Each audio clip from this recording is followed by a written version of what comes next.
Oh, okay. Yeah. God. So I got the power. Yeah, that was really Bill's fault. You guys missed some behind the scenes action. You should see Mr. Producer power move his crew, giving orders, barking this and that, having his crew run up and down stairs through locked doors. Yeah, I don't know why I locked that door.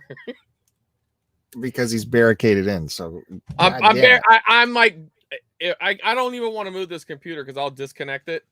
But I'm barricaded. I'm barricaded into this corner here, and I didn't want to reverse the process until I'm done. So I had to phone a friend.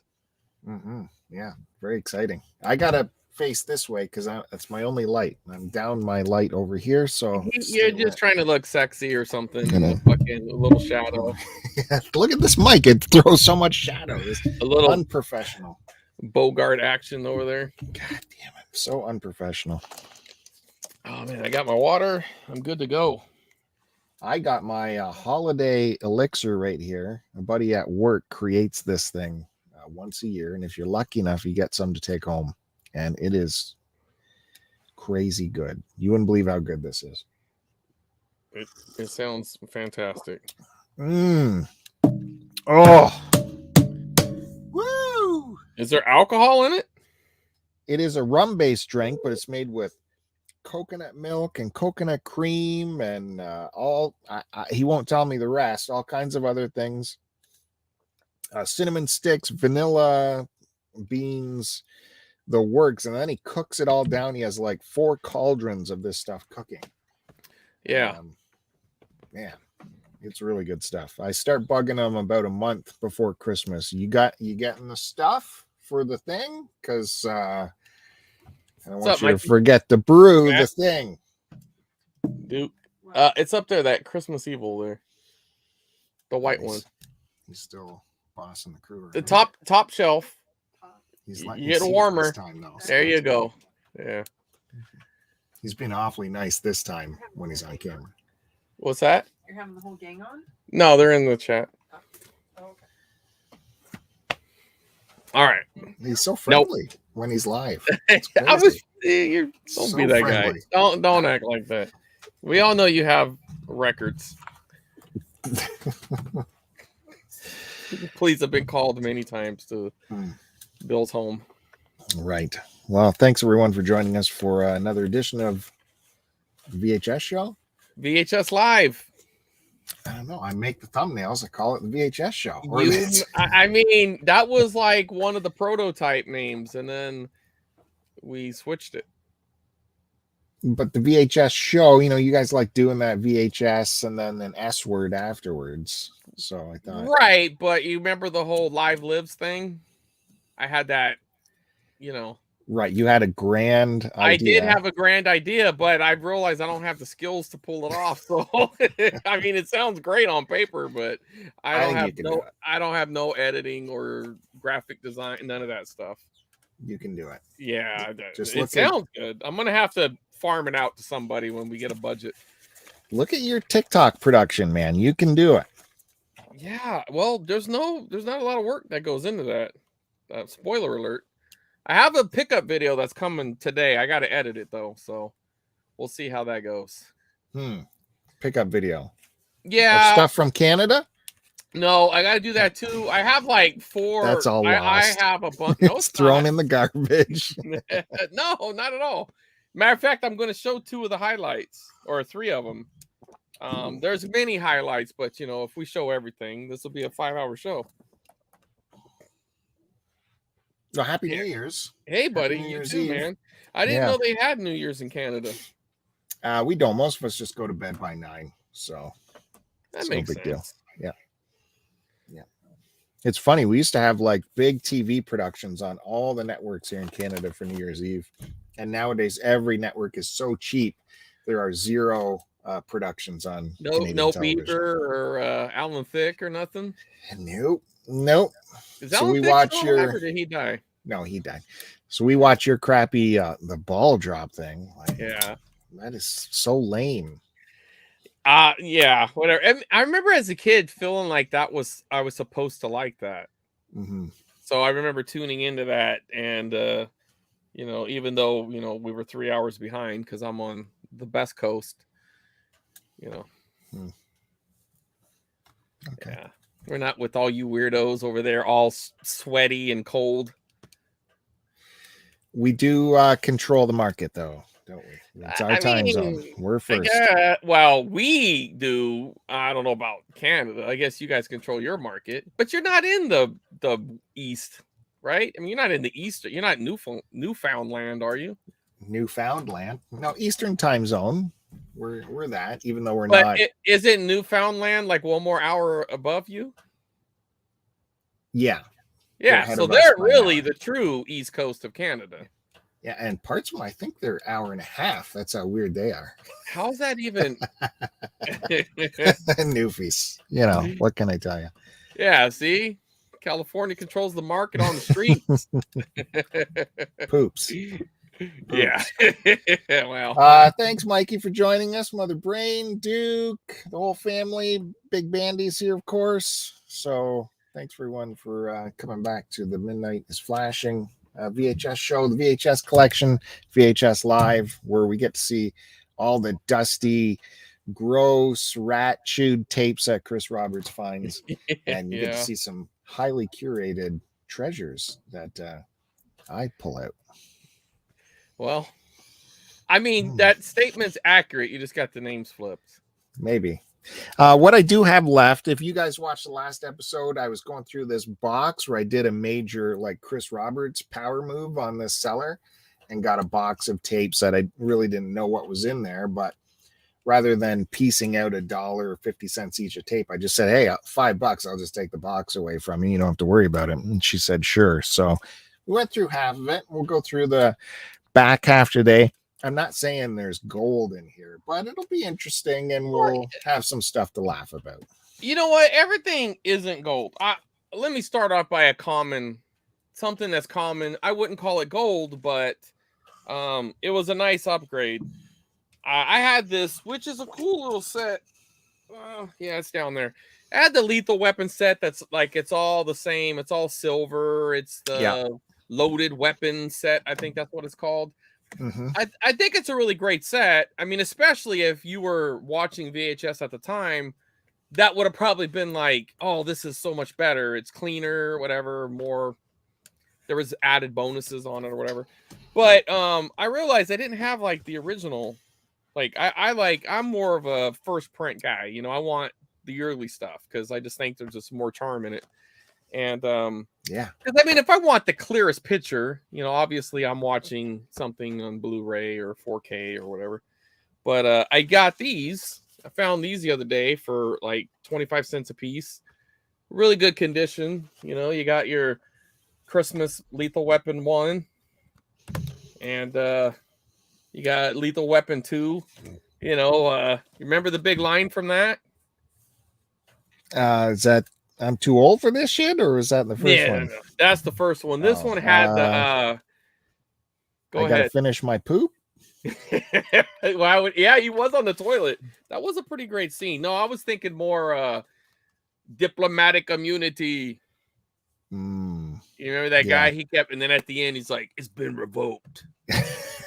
That was so frustrating. These diplomatic immunity people. Yeah, and then part 3. This is when it kind of jumped the shark. Well, this Joe Pesci. It definitely. I mean, I like Joe Pesci's character. I actually thought it was a good way to spice up the series, but you know, it was a lot.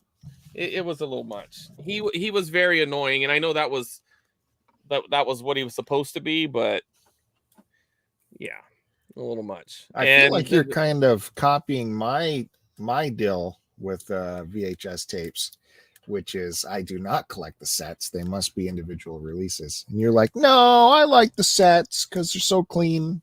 So I'm happy you're seeing my way of thinking now. No, there's 2 different ways to look at it. You get them both. Okay. One sure.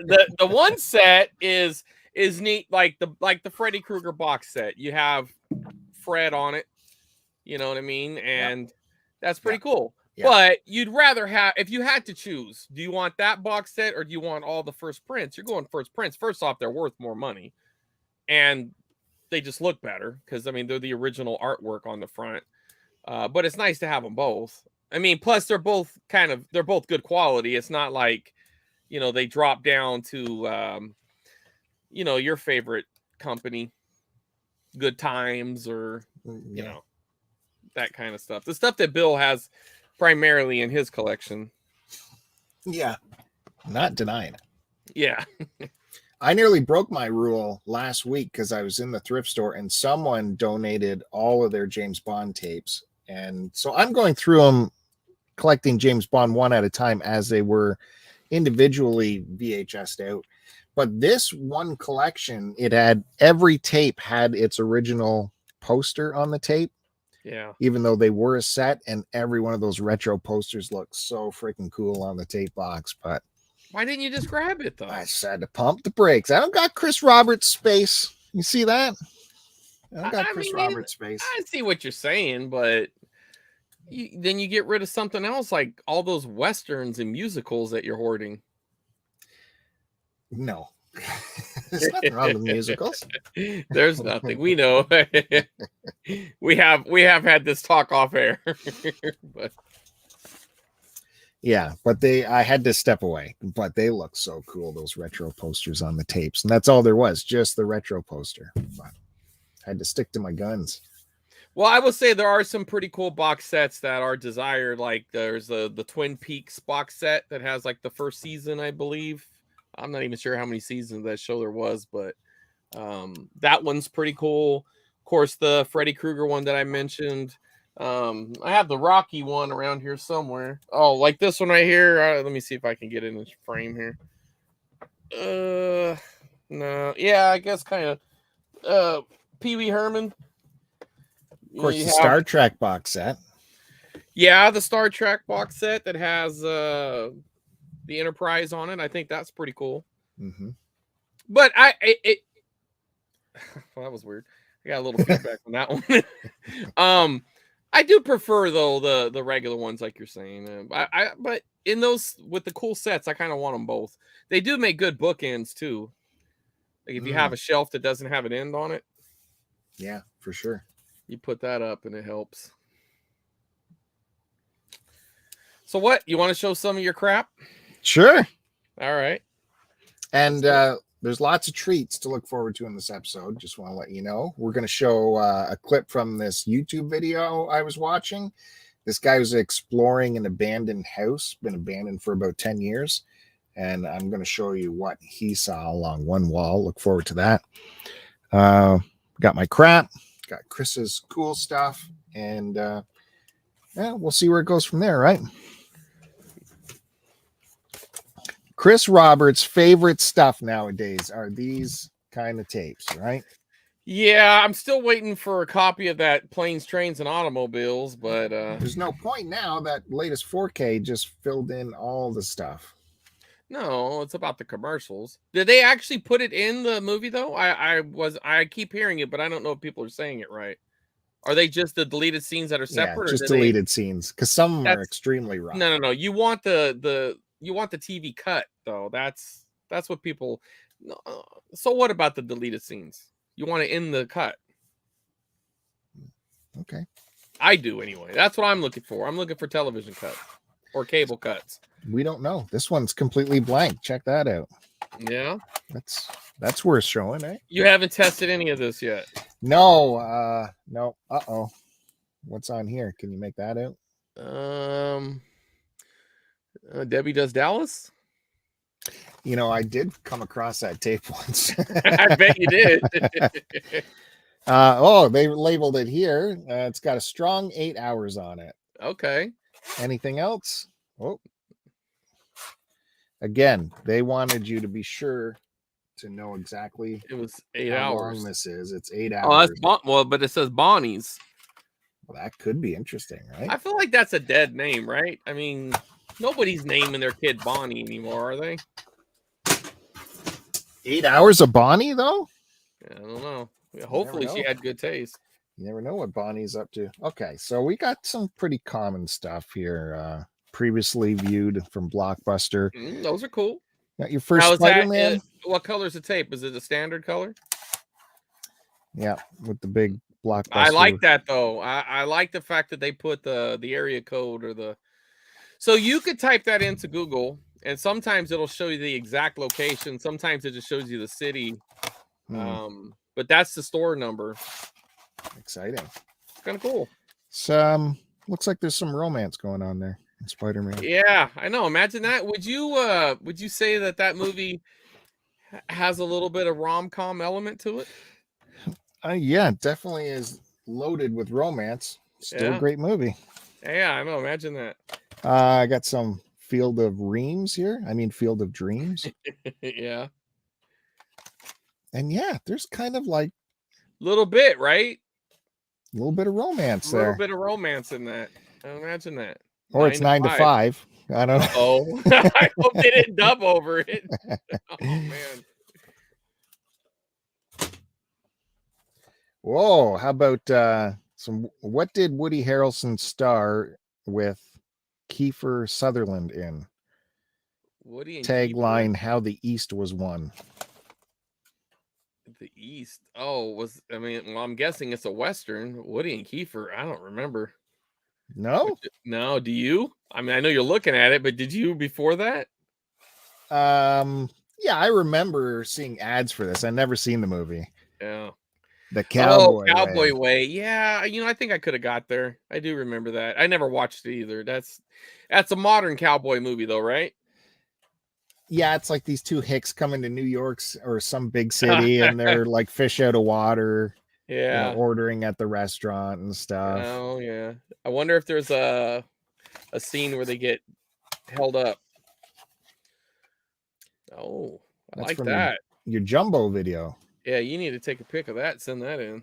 Well, that's like Jumbo Video was our second biggest rental chain in Canada. So that was like a Blockbuster kind of vibe for you guys? Blockbuster, yeah, just as Hollywood big. Video or whatever? It was either Blockbuster or Jumbo in the city big stores. You never had Jumbo? No. Well, it maybe in Northeast or something, but not out west. You could win a Dodge Caravan on this tape with Shrek. That's definitely a rom-com, 100%, right?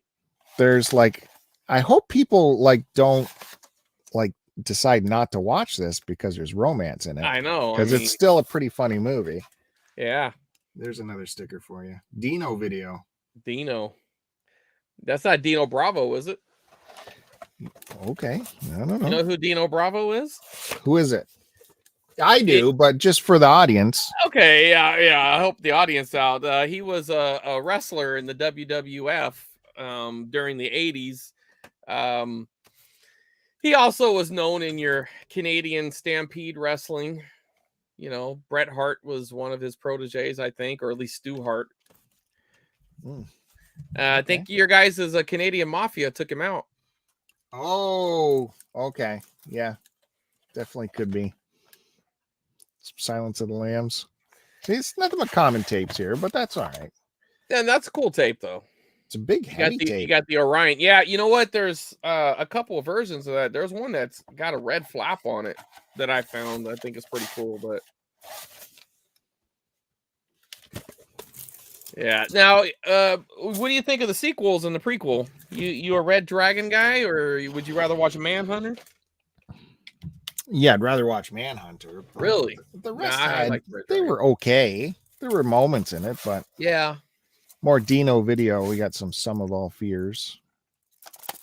Affleck action. A little bit of thriller action. Oh, is this the original Old Blank? No, this is another Bonnie tape here.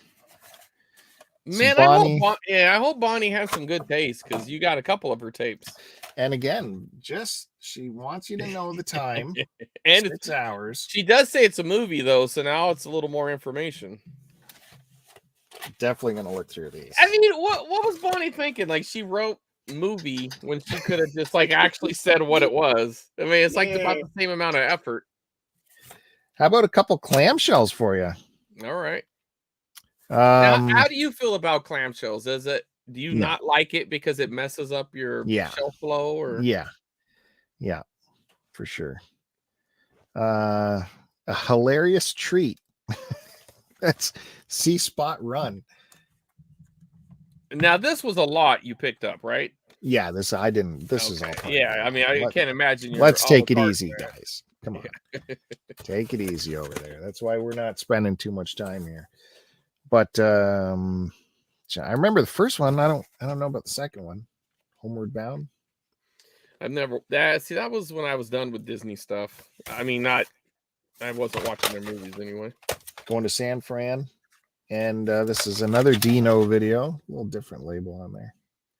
Scarb. That's where I work. That's the city? Scarborough. Scarborough. Okay. Are you going to let me keep going? Well, Go ahead. Get through this. Go ahead. How many more you got there? Oh, boy. Okay. The audience is melting away. Now, actually, we're gaining viewers, so we're up to 7 now, Bill. This is a good one. This is a stumper for you. A comedy about losing your heart, finding your inner child, and meeting the one friend you've always tried to avoid. That has to be Star Wars. Star Wars? Yeah. Starring, co-starring Gerard Depardieu. Nah, see, I don't mess around with French actors. And it looks like it Haley Joel Osment. Haley Joel. Is he a kid or is he this when he became an adult? Oh my God, this is actually directed by Norman Jewison too. Big time Canadian director. Okay. It was riveting. I don't know. What is it? How did you not get bogus? Whoop. Oh man. You know, there was a sliver of time where I did enjoy Whoopi Goldberg movies. Yeah, for sure. That her and Bobcat. Oh man, I didn't even notice this. Here we go. It's okay, Mother Brain. You could admit it. You like romantic movies. It's fine. I bet you there's some romance in there. There has to be, right? Some romance in there. Yeah, I haven't liked her movies in a long time. You go crazy for these horror movies. So this one might be good enough. California, what do you got there? Horror film buffs won't be disappointed, says Randy Domagna from North Country Times. That's a hell of an endorsement. Yeah. Urban Legends, it's okay. I know some people kind of like those movies. I never really got into them. I don't think I've seen any of them. I think I watched the first one, but I don't remember. I don't know. I don't really remember much about it. I mean, that you got to think they were the ones who were trying to piggyback off of Scream, and I know what you did last summer, but I think they really were after Final Destination and that kind of vibe. Dino, oh man, that's kind of cool. Got a little dinosaur there. They upped their game on their stickers after a while. Yeah, too bad they didn't do it early on before they crashed and burned. That's a cool sticker. That is a cool sticker. I do not like it when they put it on the corner like that. I wish I can go back because I'm trying to take pictures of some of these to send them in to our good buddy Lunch Meat, and it's not very good when they're rounded out like that. Get ready for adventure. Steven Spielberg has scored another triumph. Oh, Julia Roberts stars in this. A Spielberg with Julia Roberts. This got a good heavy tape too. This thing is rammed. Well, she does have the rom-coms. What do we got? It's not Notting Hill. That can't be a Spielberg production. It's not Pretty That's Woman. all you think of. Yeah, Notting Hill. Okay. Want me to just give it away to you? She starred in this movie with Robin Williams. Anyone? Oh no, I was thinking of another one. I don't know. Who is it? Come on, dude. Hook. Well, how old was she in that? I don't remember her. She was a in big Hook. Star. She was. Tinkerbell. She was Tinkerbell, right? Oh man, that's one movie I've only seen once. Yeah, it's not my favorite movie. Yeah, at all. I barely remember her being in that. Wow, yeah, Dustin Hoffman. Big romantic movie right here. Very romantic.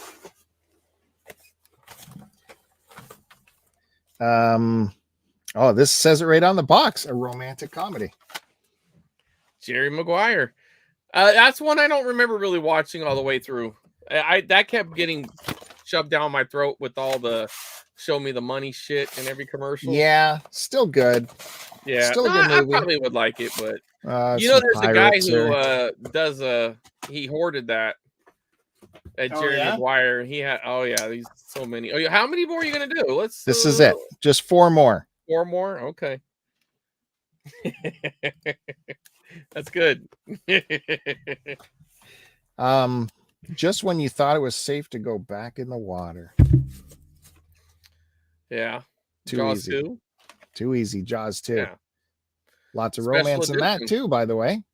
There is. All those kids have a little romantic arc right before they're eaten by a shark. So I hope you don't not watch that because you're afraid you might see some romance. We got another blank tape here. Is it a Bonnie? It's a Bonnie. Uh-oh. This might be the one Chris Roberts wants. Oh, but is that the one?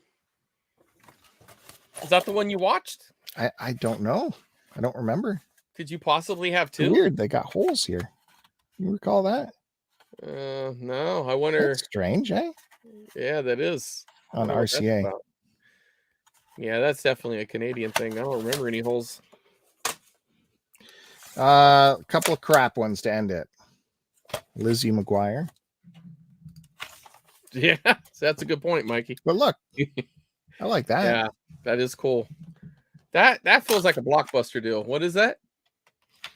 What? No, maybe not. No. I meant that two-tone action, but maybe not. That's in a clamshell, huh? Yeah.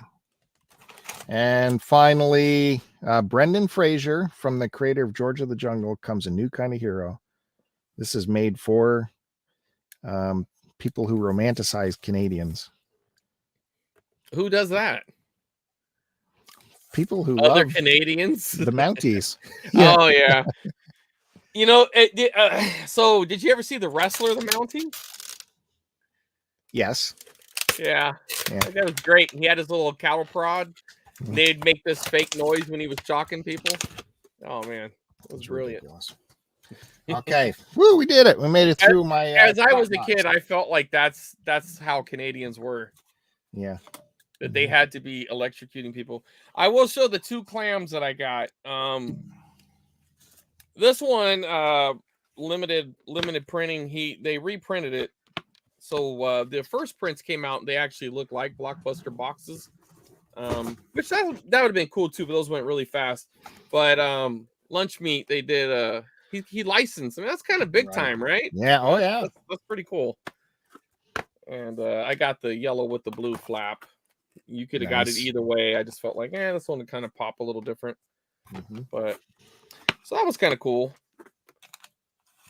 It's funny how some people are still holding on to those feuds, though. Like they think Blockbuster was the fall of the video stores. It's like, no, man, that was gonna happen no matter what. Internet killed the video stores. Well, yeah, but they did local stores dirty. They put a hurting on the mom and pop for sure, no doubt. The exclusive stuff and everything, but and the exclusive pricing they negotiated with studios. Yeah, that's true. Well, when you got the muscle, man, you're gonna do it. Yep, that's the way it goes. Someone just said that recently. Like, it's funny, this company we hated for a while, we're now nostalgic for.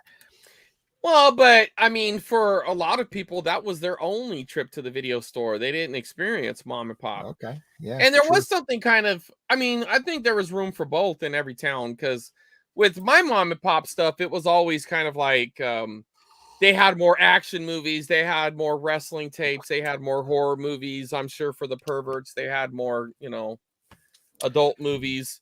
More legacy tapes, probably. Oh, yeah, that's another thing. Whereas I would imagine even when Blockbuster was having old tapes, they would have newer versions of the older movies. You know what I mean? You weren't going in there and getting like first print stuff off the shelves. Like anytime someone raids an old video store, they're looking for a mom and pop because they're going to get like some good shit. But I still think there's something cool about Blockbuster. I mean, especially when it came to like new releases, you go to your mom and pop, they might have 2-3 tapes tops of a new movie. You went to Blockbuster, they had like 100, they had a whole wall. So Anyway, yeah, the Mountie. That's exactly who it is. Coco Beware. Yep. He's good. But this is the other clamshell I got. Now, this one's actually kind of rare. Have you ever heard of Christmas Evil? Nope. You know, I haven't watched the whole thing yet, but I did watch a little bit of it, and I like it. There was something, it had a cool vibe. It was a little better. It was better than I thought it was going to be. There's a few different versions of this. I don't know if this is the first or not, but this seems to be one of the rarer ones on Saturn Productions and Company tape. They want you to know it's a full frame video print.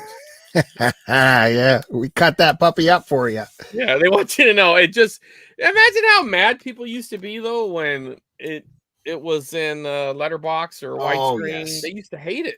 I would, yeah, because I tell people, get me the letterbox version. The bars, it's got bars. They'd say the black bar's cutting off the picture, which is completely untrue on letterbox. Well, but also it did depend on the size of your television. If you had a little small set, then you definitely didn't want anything less. I mean, you didn't want less. I'm getting more though. Well, more this way, but less this way. I mean, I had a small TV. I still got letterbox. So you just sat closer? Yeah, shoved you got a my little face closer. up into it. Well, a couple more common upgrades. I thought I had this print, but maybe I do, and it's just around the house somewhere. But I had the inferior. I think it was Ivor. I don't know. I forget the other name, but anyways, I upgraded to the Vestron. Got a little Vestron action here. Nice. Look at that. Look at that beautiful. Look at this. This was let me see if I can get that in there. Jasper. Yeah. Wow. He has two. He got both. He wants you to have both of his stickers. He's got the Jasper's Electronics. Now, did you have that going on with your mom and pops there? That they would be more than just a video store? There was other stuff going on? God, yeah. Yeah. Well, there was one main video store in town. That's all they did was game and movie rentals. But most of the smaller, they were either a laundromat or dry cleaners or a corner store. You know, had one wall that was doing videos. Our first video rental, when my dad first brought home a VCR, was actually from our main department store called Canadian Tire. Like, I mean, this was a department store with an automotive section. Yeah, well, that's still a thing, right? Canadian Tire. Yeah, it's still our big department store. And they rented movies. It just doesn't make sense that they would do, like, they would have movie rentals, but they did. Because it was such a huge boost of income for these things. Like some stores, they started off as something else, and they're just like, "No, I'm going all in on tapes." Well, yeah, and they're trying to sell VCRs, and there was nowhere to get tapes, so they kind of had to supply something to their customers. Yep, makes sense.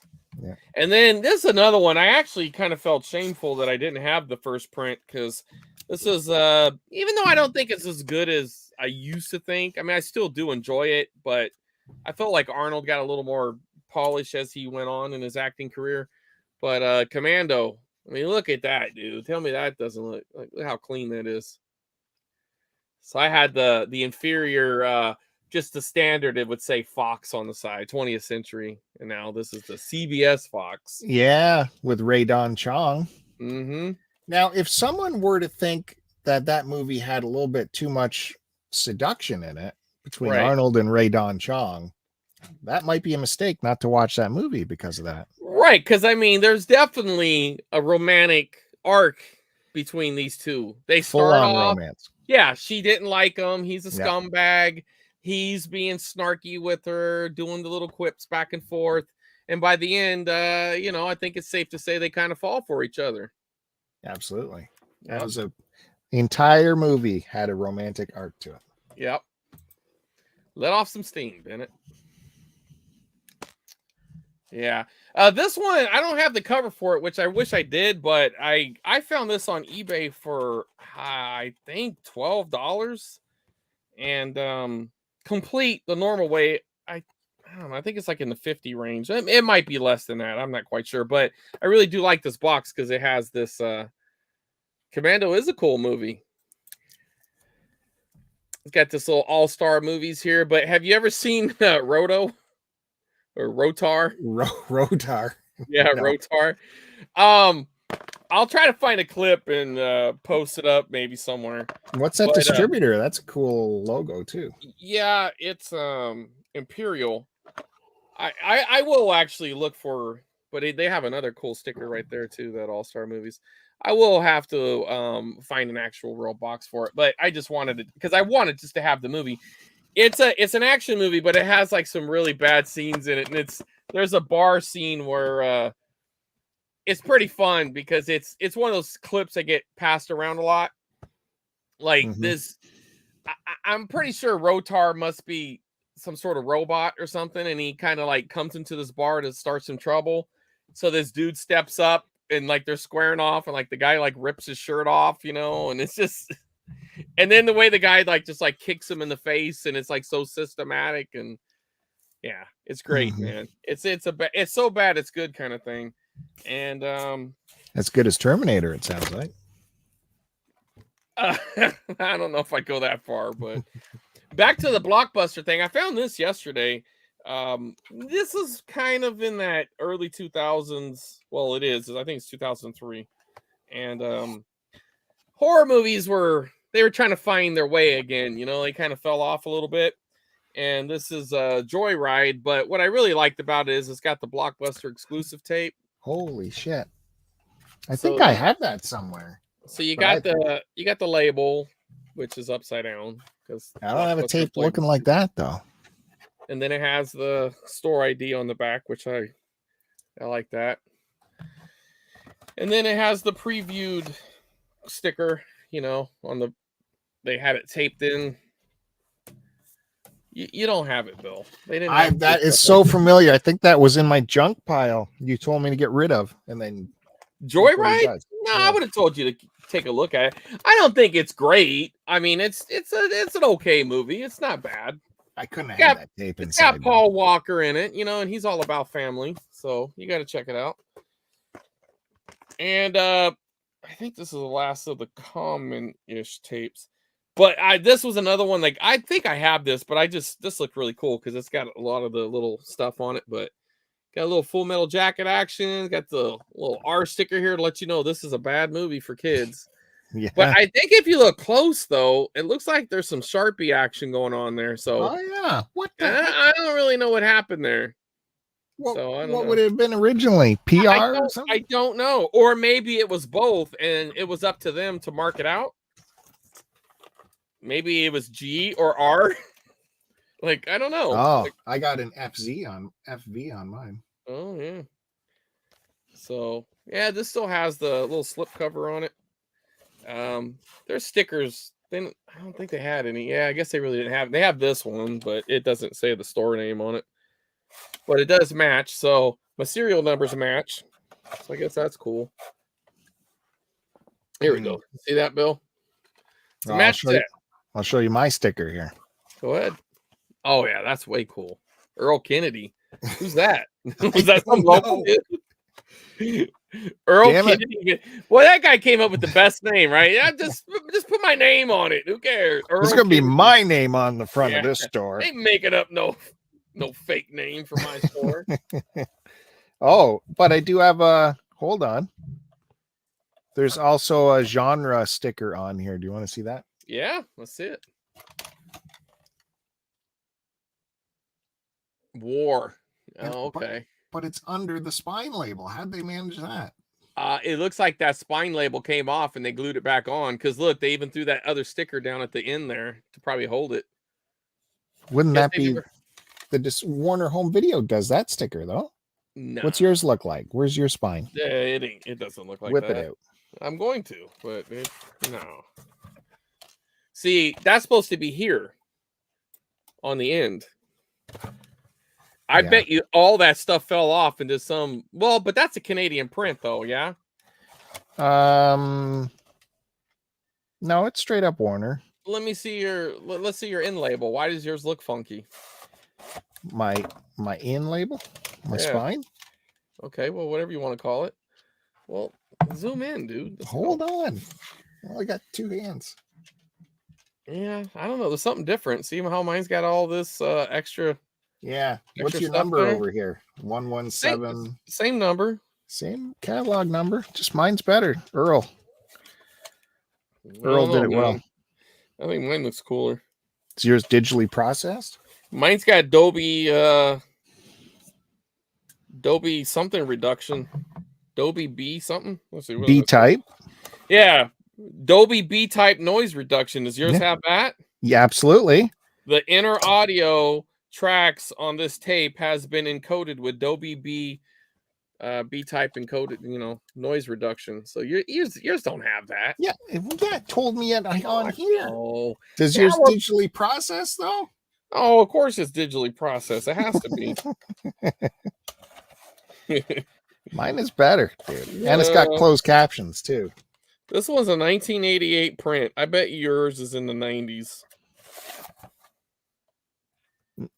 87. So again, no, it's I not. win. You're lying. What? That's what it says here. Maybe no way.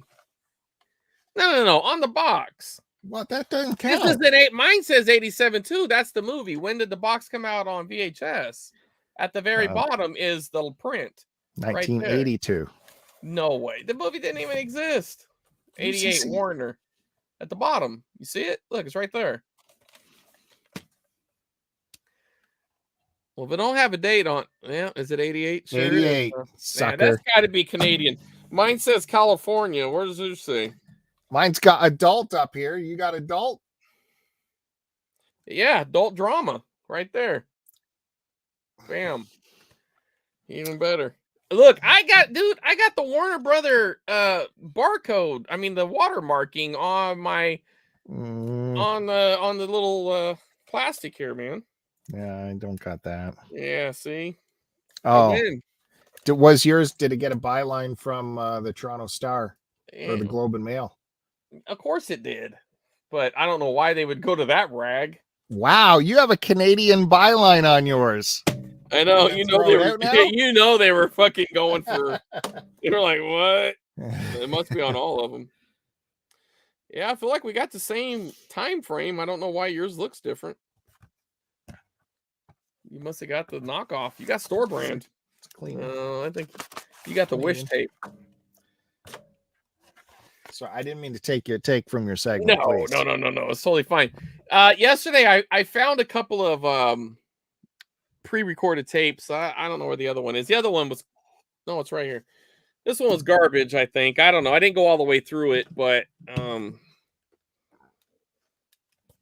I love these. I mean, look at that, Bill. Tell me that doesn't look cool as fuck.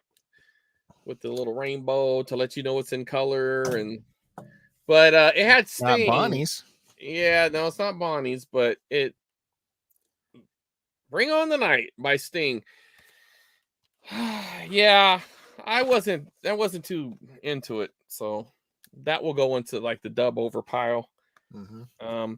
Now this one had Bambi written on it, and so my thought process was it would be like a network debut or network premiere, or whatever, or just some sort of network broadcast, hoping it wasn't a dub or Disney Channel. Disney Channel wouldn't be the worst, but back then they were uninterrupted on Disney Channel. They didn't have commercials, but they did have bumpers leading in, so that could be something. But when I popped it in, actually, we were talking on the phone when I did, and because you only talk to two people on the phone, and I'm one of them, right? Me and your dad. That's right. Yeah. And it had like 2000 and what did I say it was? 2004 BET. So I got the BET rap countdown from 2004 with the commercial. So that was kind of cool. He never heard of 50 Cent. No. I told him who 50 Cent was, and he had no idea. He didn't know what his biggest hit was. He's like, that guy sung that? I didn't know. I had to hum a few bars for you, and before you figured it out. It was like, do it again. What song was it? It was In the Club. How'd that go? I don't want us to get a copyright strike, so we'll just go ahead and leave it there. But I did get a nice box of tapes in the mail, and it was from my good friend Matt. And see what I did to you there, Bill? Mm-hmm. Now this was cool. This was the highlight. There was something else in that box, I think. There was. I just don't know where it is. But nice. Well, listen, dude, if you saw what this room looked like, you would totally understand. No, I mean the tape. But Oh, I okay. swear you've Yeah. already had that. Didn't you show that before? No, I showed the DVD set. Oh, right. Yeah, I got this from Matt. This is pretty dope, though. Look at back on Marvel video. Mm-hmm. It's kind of cool. Just 22 minutes. Yeah, Mikey, I'm in that same boat as you. I don't know if I could put it as my favorite, but it is in my top 5. And when I was a kid, this, besides Bugs Bunny, man. Yes, it was the BMX tapes. Thanks, Matt. They're just out of reach. Thank you, Matt. I appreciate that. I am a dummy. I did forget. I can see them. They're right over there. Stop Just sending them stuff. Take my word on it. They're right over there. I just can't reach it. Listen, Matt, this is what I like the best. Come on. I didn't see no review of the stuff I sent. So, you know, where'd that post go, Matt? But I also got some tapes from my other good buddy, my co-host here. And here's one of them. Now, if you don't like this cover, I don't know if we could be friends. Now, I don't know if there's any romantic comedy vibe in this, but man, look at this.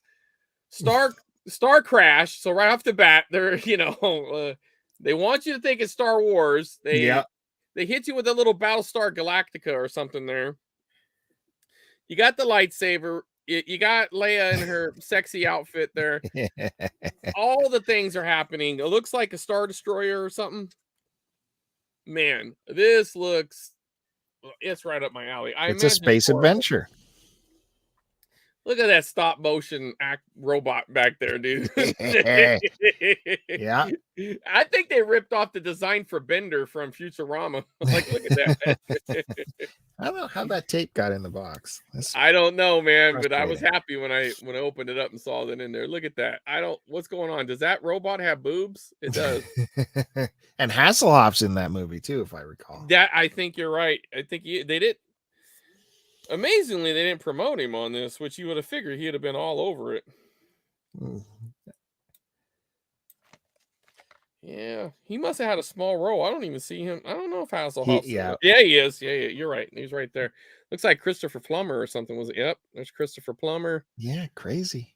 Yeah. I mean, it's not a bad cast for the time. I watched that movie. It's bad.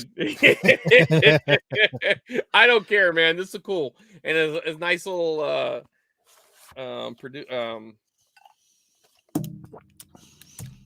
the little tape distributor there. I like that. That's pretty cool. And just for the record, Matt, that is the California boxes. Chris Roberts is supposed to divvy out your stuff. Like that might have been a Bandy tape. No. It's up to Chris Roberts. Don't say that. That's not right, man. That's not right. Don't say that to Matt. You're gonna get him all worked up. And you did send, like, these are just the highlights. There was a lot of stuff, and I really should have had that censor thing, but that's over there. I can't reach it. But this is cool. And I know you were surprised I didn't have this print. I do have it, actually, but mine's a cut box. And I needed something better than that. This is pretty nice. Look at that. There's something really clean about these early prints of the CBS Fox. This one doesn't have the little stripe on it, but a lot of them from that time frame did. And they just all look good together on the shelf. Yeah. So that, and then the tippy top one you sent. Now, this isn't the super cool print to show because you have to have like that first print action that everybody busted out last week during Christmas. But I am happy to have it. This is the 25th anniversary edition of Black Christmas. And it's pretty cool, man. I appreciate you sending that because I do not have Black Christmas, and now I do. You got little Margot Kidder in there. Can you imagine, man? She was in this. Yeah, I taped that's sitting on my PVR. I've yet to watch it. Princess Leia. I mean, no, not Princess Leia. Lois Lane. Boy, she fell off the cliff real quick, didn't she? Yeah, well. Yeah. She went crazy. Yeah, you worked me hard on getting that tape. You worked me over good on that one. Well, I do appreciate it, Bill, and I do have your stuff right here. I just want to add more to it. I feel like there's not enough to go in the box, but you won't say what you want, so I don't know what to send you. I mean, the last you were saying was I want Rolexes. Star Crash and Black Christmas. I'll get you a dub. Yeah. All right. So go ahead. We'll go to the regular shot here. So the other day I was trying to avoid some impulse buying on Instagram. You know, these guys were selling some tapes and somebody had put up the Wicker Man, and I was thinking like, yeah, that's kind of cool. Is that what it goes for? And I was like, you know, maybe there's a better, like I felt like there was a better version of it, like because the movie's a little older. So I went into, you know, the old eBay search engine, and I found one. It had a really nice box. The price was pretty decent. And as I was going through the pictures, I noticed that there was a little bit of mold on one of the reels. So, you know, I wasn't trying to be a dick, but I also kind of wanted to let the seller know that, you know, there's mold on it because, I mean, I wasn't going to buy it. I mean, not for that price, but I was trying to save him a hassle because he's going to send this to some tape guy, and that guy's going to buy it knowing there's mold on it. And then he's going to be like, hey, asshole, there's mold on this, you know? Yeah. So he's going to have to give him some sort of refund or a partial something. So like, hey, you know, if you have the ability to clean it, you should clean it first, or at least put it in the ad so someone can't get over on you. And I really was trying. I was in the Christmas spirit, Bill. Okay. That's what we do down here in the States. You know, we think we look out for our fellow tape collectors during the holidays. Well, he replied back, and I kind of felt like he was coming after me initially. He's like, let me see. I should have had that email pulled up, but he seemed a little. I thought he was being aggressive because I was half asleep when I was reading it, which is pretty normal for when I check my eBay stuff.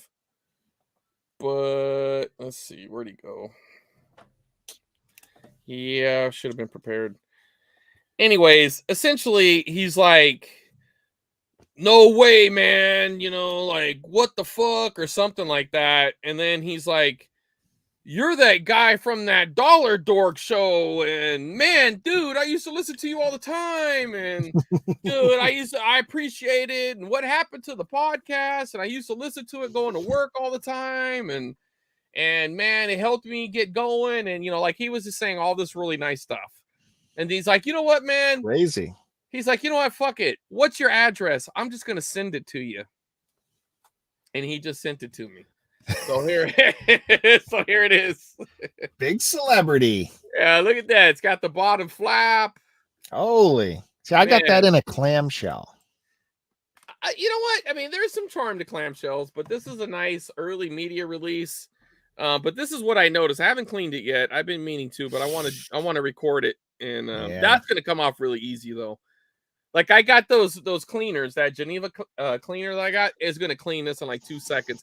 It's going to take me more time to open this up to wipe down the reels than it will. Look at that. It even had the suggested retail price.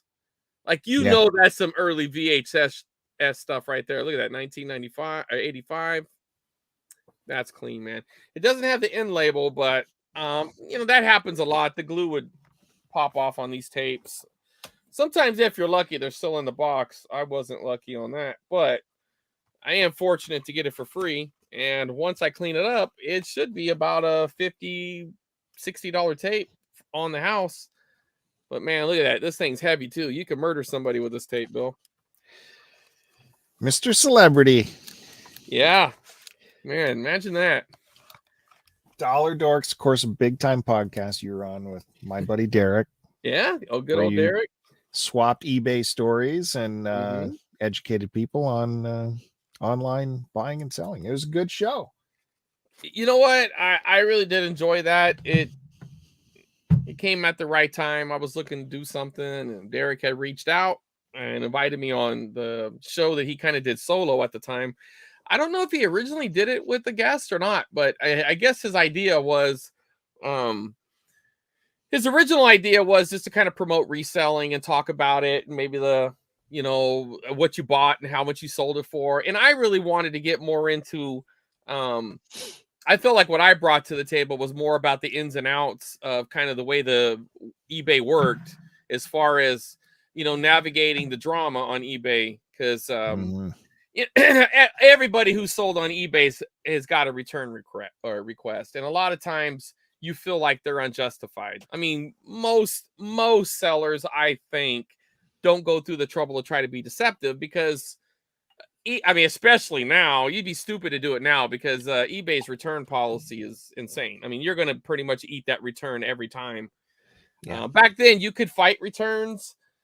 And if I try to give people tips on how to fight a return, and I was undefeated. I still am. So I never had to eat a return. Yeah. Like someone will message me like, hey, I know you only ship to North America, but would you consider shipping to like Italy or something? It's like, I can't take the risk. Nope. If you ask for a return, I'm eating that entire shipping there and back. It's just not worth it. Sorry. Nope. No. And you know what? That's what really sucks, because I understand their problem. I mean, they're getting beat up by Amazon, because Amazon essentially ripped off eBay, and they have eBay on Amazon. Not so much on the auction end, I don't think, but definitely on the buy it now category. So I don't think as a customer, Amazon, you don't really get to see what you're buying. You're kind of taking a chance, it seems, every time when you buy something used. But their return policy is so liberal in the buyer's favor. What do you have to lose other than time? You know what I mean? Like, if you don't like it, you just send it back. No excuse. No questions asked. That's it. You just send it back. Nothing So out of your eBay, and so eBay really wanted that. I mean, they try to. The way they first started kind of push it on you was kind of like they're doing you a favor, like, oh no, it's going to help your business, and it's like, what? How? So I don't do as much eBay anymore. So if we still had the podcast going, it wouldn't be very good, because I don't want anything to do with eBay for the most part, other than buying stuff. I do put things on there that aren't easy to sell, but I really make sure that the person that I'm selling to knows what they're getting. I don't like any sort. I use every picture and every angle, and I make a real detailed description, and cross my fingers every time now, because if they want to send it back, all they have to say is it don't work, or they don't like it, or something was wrong, it didn't fit the description, or it doesn't. No matter how much testing you can do on a product, there's still a combination of things that you could never test. Yep.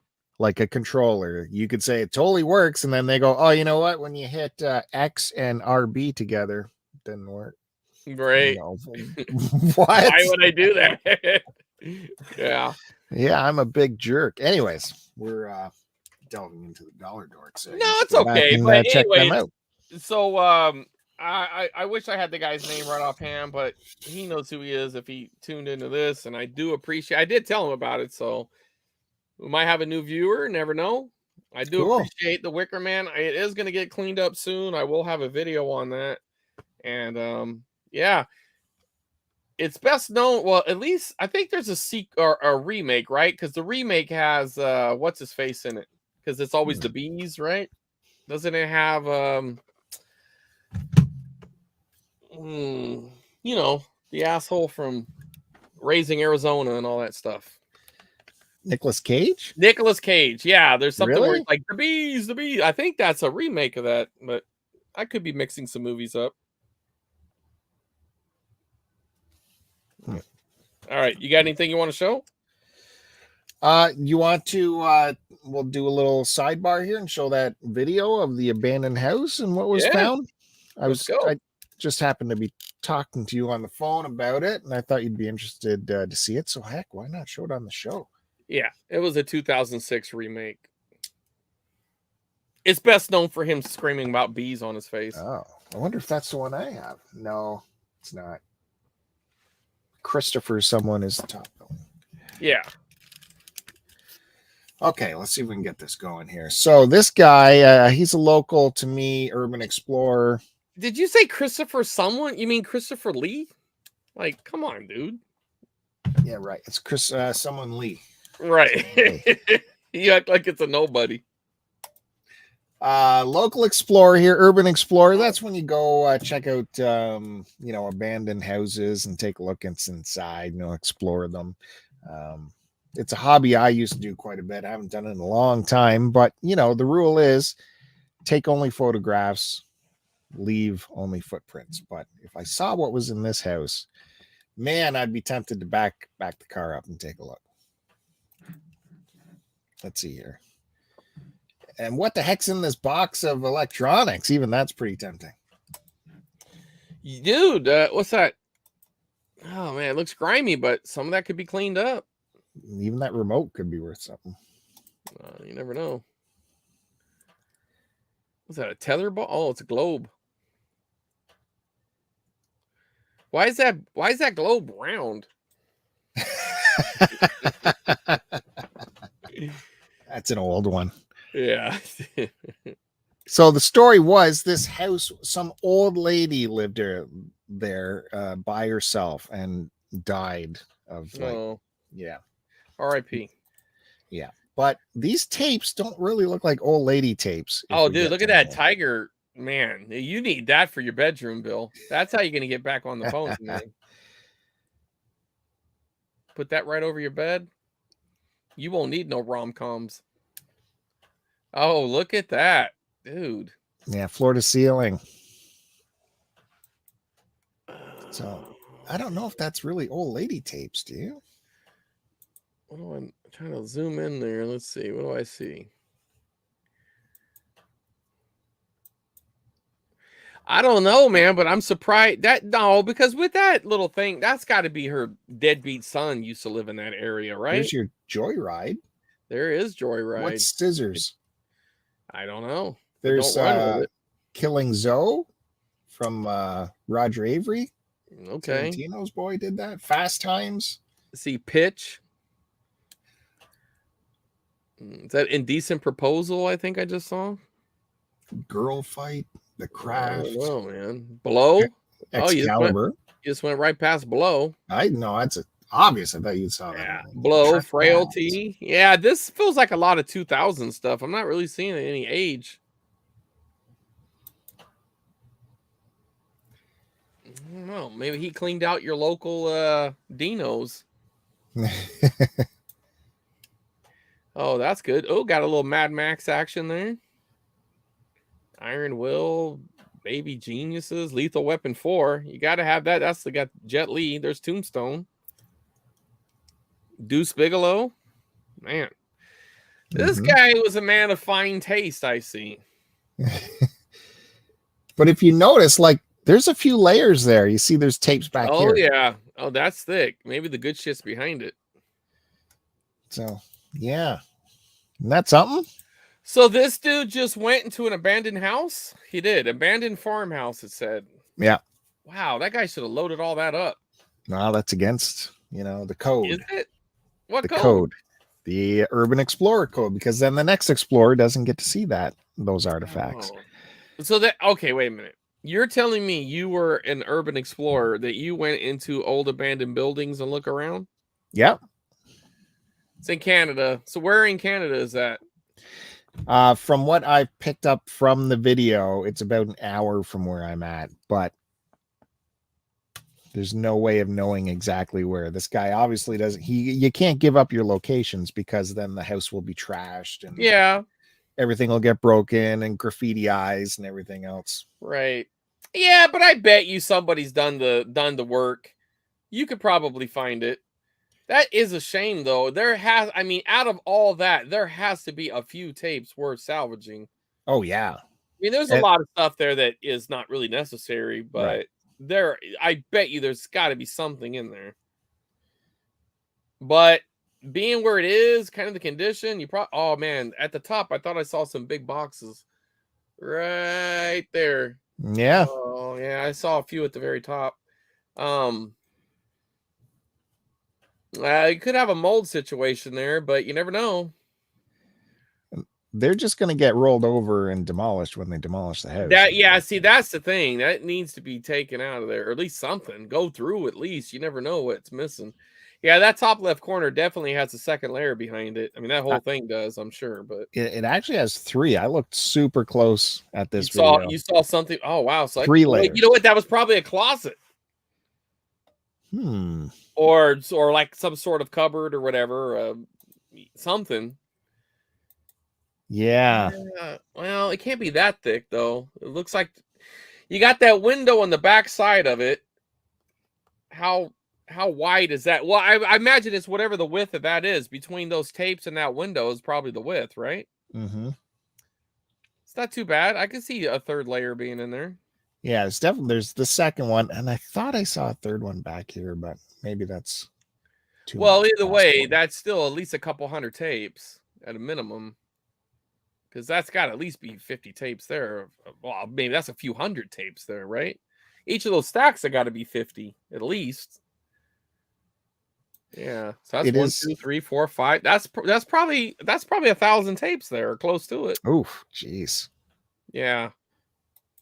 So funny. They packed up most of the house and then just kind of quit. But those tapes didn't even make it in a box. Just shove those over here against the wall. Yeah. That's kind of a shame, man. There's probably something good in there. I imagine most people don't care, but there's got to be a tape guy up there. Somebody's interested in that. That's pretty cool, man. So where was that posted at? It's on YouTube. The guy's called Urban Explorer Canadian, Urbex Canada, or something like that. He's somewhat local to me, so he's somewhere within 100-kilometer range of this house. Is that hoard of tapes? Yeah, I would imagine that guy got laid in that room. that was the son's that was that lady's son's room. I'm sure that was his teenage room, probably into his adulthood. I don't know, but yeah, it's weird though, because that tiger thing makes you think like early 90s maybe, but those tapes are screaming early 2000s with that title selection, or late 90s at the very earliest. But you never know. Yeah, let's give him his due here. It's Abandoned Urbex Canada. Well, that's pretty cool, man. So he's only going through Canadian abandoned stuff then. So he's a Canadian, eh? He is Canadian, but he's done stuff from Arkansas and Texas. Yeah, he'll go on vacations and yeah. What kind of subscriber count does he got there? He's decent. Yeah, I think he's making money now. What's it say? Oh, 114K. Wow. Dude's doing good. 15.6 million views. It's a good channel too. If you put a comment, he'll often respond to you. He's not one of those guys, not a Chris Roberts type that ignores you. Oh shit. Yeah, I agree, man. I think the better stuff's probably in the back. He did these aerials with his drone, so I know the whole layout of this property. So I might spend some time on Google Earth just looking around, because it is unique, because it has a massively long driveway in the middle of the woods. Then this farmhouse is in the middle. Well, I say start with your Reddit forums or something. I bet you somebody has done that legwork for you. I would look around, because there's probably some local yokel in Arkansas or somebody, some kid who's done the work for you, and then you can just swoop up on all the gold.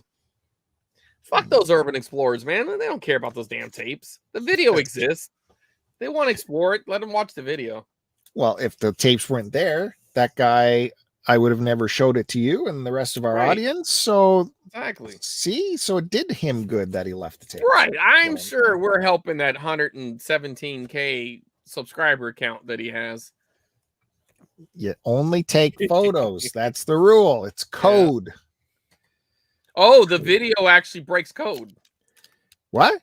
The video breaks code, or you only take. You can't. I get what you're saying. Don't take property, right? That's right. Only take. No, see, I don't think it as taking. I think of it as salvaging, rescuing. Yes. I mean, that's a finders keeper situation, is it not? That's abandoned. Well, then you're not an urban explorer, because you're supposed to leave stuff for the other explorers to find and enjoy. You leave the rest of the house. It can explore the bathroom. I will. I'll keep an eye if I can find it, and I will explore that house. And Well, you definitely at least got to see what's in there if you could find that thing, because there could be something good in there. Speaking Yeah. of something good, all right. Now here's something I've been looking for a while. Now, a few months ago, well, it's been probably a year now. Me and Curtis were at Frank and Sons. That's a swap meet, indoor swap meet kind of place in Los Angeles area. It's not actually Los Angeles, but That's my friend Curtis. well, that's my brother Curtis. You know, my real. You know, we got bonds. We've slept in the same bed. Okay, so you know what I mean. Now, when I went into this booth, this was actually the last booth we were going to, and he had some really good VHS. Like, you could tell it was curated. I mean, there wasn't a surprise that all this stuff was together. This guy did it by design, but I couldn't see any prices on them. Now, I later found out where they were, but initially, you know, you pick up a tape and you know, you look at the front, you look at the back, and you look at, you know, you're kind of looking around, and I didn't see it. So I asked him, like, how much for, you know, this tape? And he said $10. Now, it was this tape, okay? History of Violence. Now, what makes this significant is you could challenge me all you want if you want, Bill, but they say this is the last commercially released. I believe you. Studio release tape. I'm sure some how-to video came out after this, but this is considered like the last thing you would have bought at, you know, Walmart or something. This was the last something like this, okay? And at least that's what collectors say. So the price shot up. It's about $100. So of course I bought it, you know, and as I'm walking away, I'm looking at it, and I did notice I did actually end up finding the price tag. It was actually on the tape, and it said 100. So, you know, it's kind of one of those situations like, oh man, but I hadn't gone far. I was kind of just standing there. But I was actually kind of watching the booth because I left the booth, but I wasn't that far from it. I was only a few feet from it when I was looking at the tape, realizing kind of what happened. And I'm not gonna lie, I was going to go. I was just gonna leave, but I didn't. I was waiting on Curtis, and I could see the employee, I guess the owner, showed back up. I thought I was dealing with the owner. Well, no, I didn't think that. I initially did. But he eventually said it was his buddy's booth or something like that. Well, anyways, his buddy showed up. His boss did. And he handed the $10 that I gave him. And the boss was like, well, what was this for? And he goes, I don't know, a tape over there. He goes, well, which one? And I could see there was some commotion going on. This guy, the employee was sweating a little bit. And the owner was kind of pissed off. Like, what was it? You're supposed to write it. You know, like there was some stuff going on, right? A little bit of commotion. And then the guy came up. He remembered the title, history of violence. And he's like, history of violence. You know, now he's pissed. So I think the guy pointed over at me. And so here comes the owner, right? Now, I could have been like, well, yeah, fuck you, right? He said $10. I gave him $10. Go fuck yourself. But I don't know, man. I didn't really want that karma. I didn't want the guy to get fired. It was an innocent mistake. I didn't think I was getting over that hard when I gave him the 10. I knew I was getting over as far as the value. I didn't know that they knew the value. You know what I'm saying? Like I figured the owner probably wanted more, but the price tag wasn't on it. So, I mean, I wasn't lying. I wasn't hiding it. I didn't peel it off. It was still on the tape. But anyway, so the owner came up, was like, listen, man, like that wasn't supposed to be that or whatever. And I was like, you know what? That's fine. You know, just give me my money back. I'll give you the tape back and no harm done. You know what I mean? So I did. And then the guy's like, well, I'll sell it to you for a deal. You know, like being that you were cool about it. I'll sell it to you for $60, he said. And really at the time that was kind of a good deal, but we had bought so much stuff. And I don't know. I kind of felt maybe I was a little salty about it, but I passed. I was like, yeah, never mind. Then when we went back, actually, he messaged me online and told me if I came, he would sell it to me for $50. But because he looked me up, and I guess now I don't know if we're friends, but we know each other. So Looked you up. yeah, I think I might have. Well, he had his name on there, and I was like, "Oh, I think I know you. You're on Instagram." I actually had sold him some tapes. See, I didn't realize we actually had done business before. I didn't know it though. It was just some guy on the internet who bought tapes off me. But so I told him who I was, and he looked, "Oh yeah, I know you." And I was like, "Oh yeah, you bought tapes, right?" Anyway, so he looked me up. He had messaged me later saying he'd sell to me for cheaper, and I'm like, "Yeah, that's cool. I'm cool. Like, I mean, I appreciate it, but I kind of want to find it."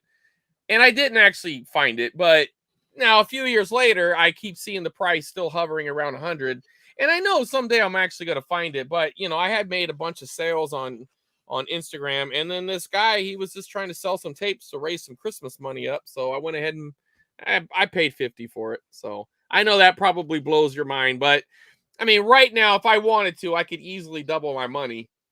But I kind of just like having it. There you go. There's old. What do you think of his name, Vigo? I love Vigo. You like the name? I like that movie too. I know there was some chatter earlier how that movie didn't hold up, but I thought it was pretty good. It's a Cronenberg Yeah, film. you know what? Curtis agrees with you. He really likes it too. I've only watched it once, so I do need to watch it again. I will probably watch it on VHS now. I don't get it on DVD. People who are willing to pay $100 for it. Like, well, it's a collector's item. It's a collector's item. Well, who pays $100 for a record? I know who. No, I know who. Who pays more than $100 for a record? No, that's apples and oranges. On something like that, where you're going to come across that tape, like in a yard sale, a thrift store. And then what will I do, Bill? You'll get it. And then whichever one is better, I will keep, and then I will sell the other one. I know. I'm just saying the mindset of a buyer to spend 100. Well, no, the top market, I understand. And unless you were just wanting it for your collection, it's just a tape you needed. But I'm looking at the equity. I mean, I got double my money equity already built into the tape. Yeah, no, for you, I get. It's the end buyer I don't get. The guy's shelling out the big bucks. Like, I don't know. Yeah. I mean, I hear you. But anyway, so I did pick that up. That was my Christmas splurge for myself. Well, there was one other. So I got that. So I was looking at my Friday the 13th set. I mean, I have all the tapes, right? But I was looking at them thinking, like, there is like kind of something about the set that really, it makes me feel a little bit of shame, Bill. My original Friday the 13th, not only is it not the first print, not only is it not the second print, okay, it's not even probably a third print. It's the gateway print, which is an EP. It might as well just be a pile of dog crap. It's garbage. It's the worst print you can have. Like, I didn't even realize it. See, I was kind of noobish when I bought it. This guy was selling the whole set together, and I didn't want to piece it together, and it was a really good price. It was like $40 for the whole set. So I was like, fuck it, 40 shipped, I'll do that. And I bought it. And the majority of the tapes I'm very happy with. There was one that I ended up upgrading along the way. I got a lot, and I just upgraded, and I sold off the other tape, which actually paid for the overall cost. So the cost is even less than the 40 I bought. But that Friday the 13th was just horrible, man. But so I decided I was bouncing around on eBay, and I thought, you know what, today's the day. Like, I got this windfall of cash by selling off some clutter. I didn't want this stuff. I'm going to think of it as a trade. I'm not even thinking of it as a purchase. I traded that pile of garbage, and I'm going to get me a first print Friday the 13th. And the first print Friday the 13th, it's what they call a gatefold, Bill. I don't know if you're hip to that, but it's really nice. It's got all the flaps with the little gatefold deal. There was only 4 current listings. It might have changed since, I bought this like a few weeks ago, but one was like, I don't know, $250. And then one was grouped with part 2, which was like a bunch. And So I'm kind of looking through them. But then there was a real bootleg ass cheap one. And the guy's like, it's a really bad condition. The box a beat. And it actually came, it's too far away, but it also came with the gatefold of Rosemary's Baby. So both of them were $50. And I'm like, dude, that's a fucking deal. You know what I mean? I'm going to get the first print thing. It's like, yeah, it needs a little bit of work. So I can maybe show you a little bit of before and after. So I decided to, I fixed it up here. So I'll go to the sale. Let me see. Let me find it here. Purchases. All right. So this is what it looked like originally. All right. All right. So it was, albeit a little bit rough shape. It has that little spot right on the top that had some sort of sticker that looks. Now, I thought that was sun bleaching, but it actually wasn't. That was a sticker residue, but it looked like sun bleach. It had that tape right there by the knife. I figured I can hit that with a hair dryer. It had whatever that was another big sticker right there. All that's like all the stuff. Like, let me see where we at here. All the stuff right in here.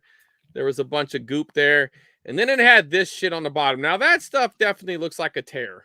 Okay, Yeah. like I'm like, that's probably going to be the only thing that's really not going to make it work. But again, for the price, I'm essentially getting it for $25. And then I looked right here and there was a little bit of separation at the bottom. I'm thinking, I might be able to fix that too.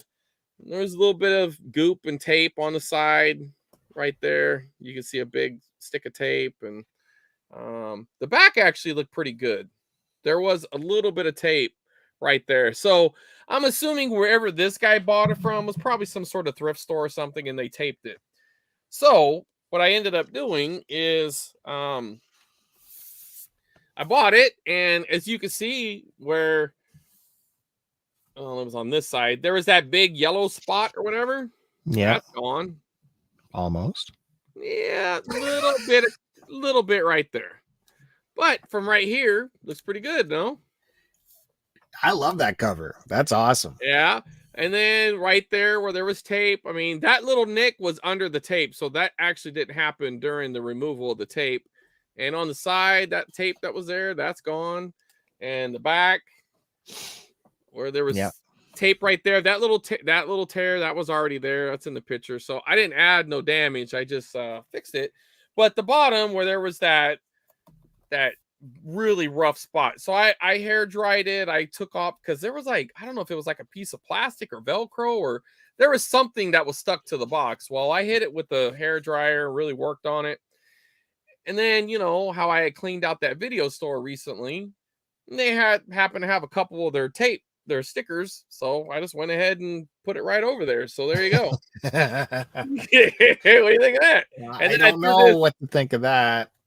Well, hey, it's better than a big tear, isn't it? I mean, it does change the heritage. I will say that. But if it does make you feel better, I did have the first print tape from that store, and I did a little switcheroo. I flopped them. So it does actually have the tape from the store. This is just the box that came from the sale. So I did upgrade the tape. It isn't a great tape, though. The end label looks pretty good. But it does have a little bit of this kind of action going on right there. Oof. But the other one was worse. So, but again, keep in mind, this was like a $25 buy. And I know if I really wanted to, I'll just call it a $50 buy, and the other tape was free. Well, we've talked about this before, that like a tape of that vintage, to me, looks cooler with the shelf wear around the edges than if it was mint. It would look fake if it was mint. I can agree to that to a certain extent. My main thing is I didn't want to leave that like that. That really looked bad. It would have drew your eye to it. Whereas now there's just a sticker in this place, and it doesn't really make a difference. So, and I had to use kind of a wider sticker because it was extensive. It went from here to here. Like it wasn't like I could just stick a little round sticker there, like that horror sticker up at the top. I really think that kind of brings it together. So I did a little bit of craft work on that, but there was actually another one. Now this guy had this one up for $125. So I thought I'd just shoot him a low ball offer of $70, and he took it. So I got them both. And This one looks pretty good. Wow. But see, I would have bought, you know what? Actually, I didn't care. I wanted Put them that both. in my box. This one right here, look at this. Look at this. Whoop. Oh man, look how good that looks. Yeah, that'll fit in my box. Yeah. And he's still that's the only sticker I did. I could have took that off, but I'm leaving that on. Yeah. But yeah, look at that. All God nice damn and it. clean. Yeah, this is good shape. I mean, this is not mint by no means. I mean, it's not a perfect tape, but it plays good, and I like the way it looks. And he had a little horror sticker there. You could tell though, I did notice, like, I kind of felt around. I think there's a little bit of tear underneath it, so I think he tried to take the sticker off and then he put it back on Yeah, that happens because he don't know what he's doing. Let me give you all a tip. If you're trying to do stuff like that, if you really want to be that guy and take, like, not all stickers are cool that say horror. Sometimes they're just scribbles or there's nothing on it and you don't want it on. Take the time, hit it with a hair dryer. Okay. He's looking for stuff to go on my box, Bandy. Right. So get the hair dryer on it. Work it with the hair dryer because the hair dryer will it'll fall off sometimes. It'll just fall right off. That's what you do. And that sticker would have came right off with a hair dryer. It would have been off in like, I would have got that off in 5 seconds. But you think that would just come off so easily anyway. So you just start it and then you hear that. But let me tell you, it never comes off easy. So don't even try. Plus, sometimes, let's say you didn't want that sticker on there. That kind of sticker is cool, though. You could tape it on something else, or glue it on a TV or VCR or something. That would look cool somewhere else if you didn't want it on the box. Now, me, I like it on the box, and I'm leaving it on. But that Yahoo tried to take it off. And anyway, so now look at that. Whoop. Oh, looks good, huh? I'll take the bad one. Yeah. That you mocked up with fake stickers. I'll even take that. Well, now that sticker actually came from my video store too, that horror sticker. But I just thought it would look cool there. And I think it does. What do you think? Oh, actually, there was a little bit of speck or something there. So I think I covered something up, but I don't know. I just like the way it looks. Yeah, for sure. My original plan, though, was to put it over that yellow stuff. But once it kind of came off, now I know it's not 100% perfect, but it's good enough for me. And then I just like, well, I just didn't want to cover that. You know, I thought, I don't want to, if it wouldn't have came off or if it would have fucked the box up, I would have stuck it there. But once it came off, I was like, nah, I'm just going to put it right there. There is that one bit of damage on the knife, but I didn't do that. That's just the way it came. I bet you there was a sticker there because it looks like, or that's where the tape went. Oh, I bet you it is. See, what happens is you get these stupid, probably what this was. I'm going to play a little sleuth here. This was probably one of those situations where the rental store, you had to take the box up and hand them the box and they gave you the tape and the clamshell. And they probably taped it. You know what I mean? The original owners probably taped it because they didn't give a shit. It was just, it was just a tool, right? And I promise you, when that was the same bullshit. Somebody trying to peel the sticker off. I mean, this was from the other tape, but the other store, but still, it's. Yeah. And I just don't really have a sticker that would cover that all, or I would. But yeah. So now I got 3 first print tapes and 2 complete. The other one's over there in the store clam. But look at that, Bill. Huh? Yep. Well done. Yep. I just but man, there could be one of these in that abandoned house, Bill. So there could be, totally. The abandoned house. Yeah, the video. If you just joined us, we played a little video earlier. A movie. We played a movie actually, where you're going through an abandoned house and there's some videotapes there. That's a movie, not a video. It's a movie, right? It's a movie. It is. That's a movie. By the definition, it is. I would call that a home movie. You wouldn't? So, what else is on the agenda? I mean, it is a movie. Well, it's a movie. Since you brought it up, it is a movie, is it not? Can't they? All right. Now you weighed in on the Rudolph movie Christmas special thing. Now, Did I? You did. You can I try don't to, think I'd you, waste you, my time with you that. can try to backpedal now if you want, and I know you fully agree with me.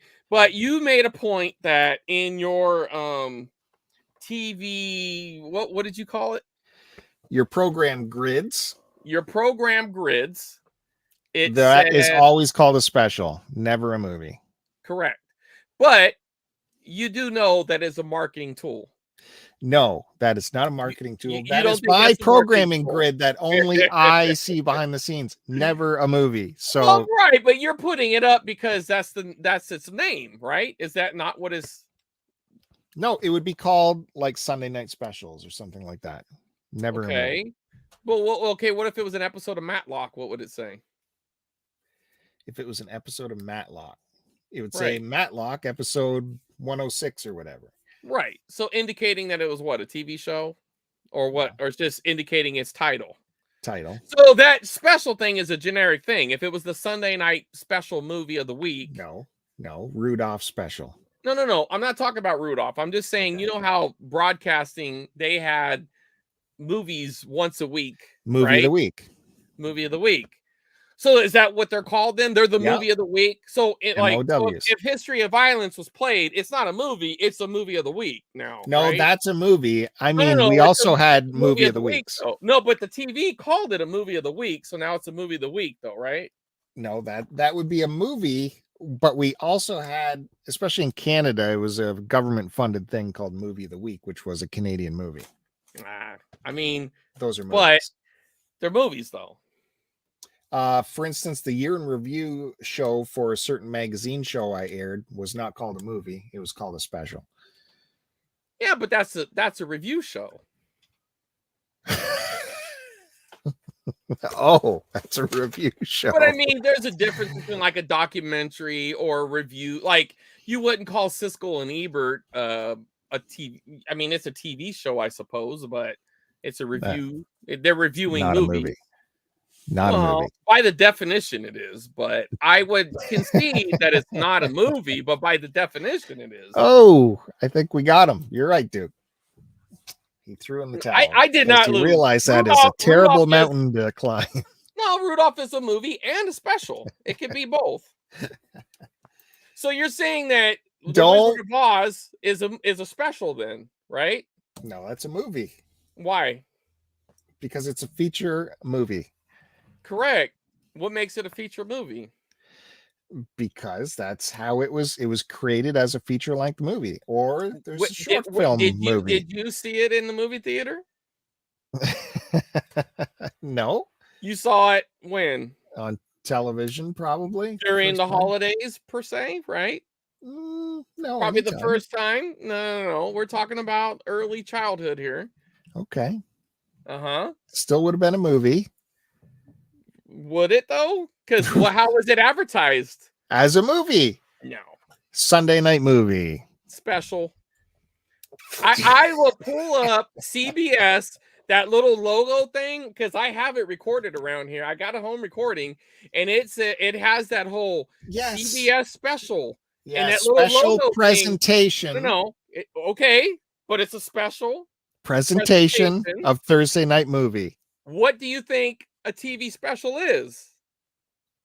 It's a special presentation of Thursday night feature film.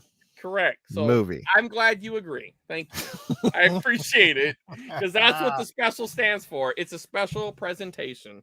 I would never go against my buddy Duke, let me tell you. That's fine. I mean, the guy knows stuff, and listen, he's wrong that it's not a movie. I'm not saying it isn't a special presentation. I am saying it is a movie. And also, he's wrong that there's no romance or romantic comedy element to Star Wars or Empire or Indiana Jones or Temple of Doom or you know what I mean? So, I'm going to support Duke. I'm never going to go against Duke. Duke is right on everything. Okay, wait. You're saying that you don't agree now? Because I remember that conversation that we had where I always support Duke. Oh, I Duke see. is my friend. Oh, I see. You're listen, if Duke wants to take 95% of all movies and take them off the table and never experience them because they have some sort of romance in them. That's great. I support him to do that. I support him never having feeling or being compelled by a scene or falling in love with a character or feeling anything emotionally while watching a movie. I totally support that. Right? Yeah. I mean, watch what you want, right? How about this? That's a great romantic comedy. I will say that's probably a little light on the comedy, though. But it's a very romantic movie. It's a great movie. It is. And do you think, surely I don't deserve to like be moved emotionally or right. like fall for the extremely compelling performance that Julia Roberts gives in this movie, where it's just devastating, right? Yeah. I don't want that. I don't want that in my life. You just want to see bombs and lasers. Right. This effort right here, they're trying to shove this romance in my face. Right. I ain't watching that. This is Why out. would you? That's out for sure. Exactly. Throw it right in the garbage. Yeah, that's right in the garbage. This dummy. I know. Look at this. I'm not watching that. Nope. Those two going at each other? Come on. And you don't think I know what's going on in this movie? Exactly. You got to get rid of that. Look at, they even put on the back. Uh-huh. It's terrible. Garbage. Okay. Let's deprive us of even more. Like, how about that's the worst movie ever, right? I know. Worst movie ever. It has all this unabashed love and romance and seduction and John Candy. No, thank you. Nope. For instance, any John Candy movie, right? Summer Rental, Great Outdoors, all that. Uncle Buck, Crocodile Dundee. See, that's a scam. I know. You think it's about knife fights and shit? You thought it was going to be about crocodiles and knife fights, but it was a romantic comedy, all in disguise. I'm not going for that. No, I'm not going for that. What about Arthur Dudley Moore in his quintessential role as a bratty, millionaire hair? And look at that. He falls in love with Liza Minnelli. Right. Yuck. Teen Wolf. Story arc. That's just about werewolves, isn't it? I would have thought so. I put this in, and then I found out that he actually falls for the girl that had the crush on him the whole time. Thank you for warning me. I definitely will not be enjoying that. Yeah, don't watch that. I am not watching that. Nope. What about this guy, Dustin Hoffman? He might have won an Academy Award for The Graduate, or like nominated. I know. Big warning sign right there. Female leg. You don't want that. That's definitely going to be seductive. I don't want seductive in my movies. Definitely not. Mannequin. Man, you just think it's about a dude with an actual mannequin, but what you don't realize, is he falls in love with this. Mannequin. I thought it was just him plowing a mannequin. He's falling in love. Yes, and they get together and they become a couple at the end. Imagine the worst. Pretty in Pink, 16 Candles, Breakfast Club. I do hate those, but well, I mean, that's okay, but they're all romantic comedies. Oh, you want to know, dude? I accidentally put this in. Definitely do not watch this. All these. Do not watch this. Romancing the Stone? Nope. No. That was surprising to me because, I mean, I do see in the title it does say romancing, but I would have never thought that was a romantic comedy. I know. They're tricky, eh? So weird, man. God damn it. Top Gun. Have you ever seen that movie? I heard there was a girl in it. So You know, in between all those little pew pews and the little the flying and everything, yeah. he ends up falling for the instructor. God damn it.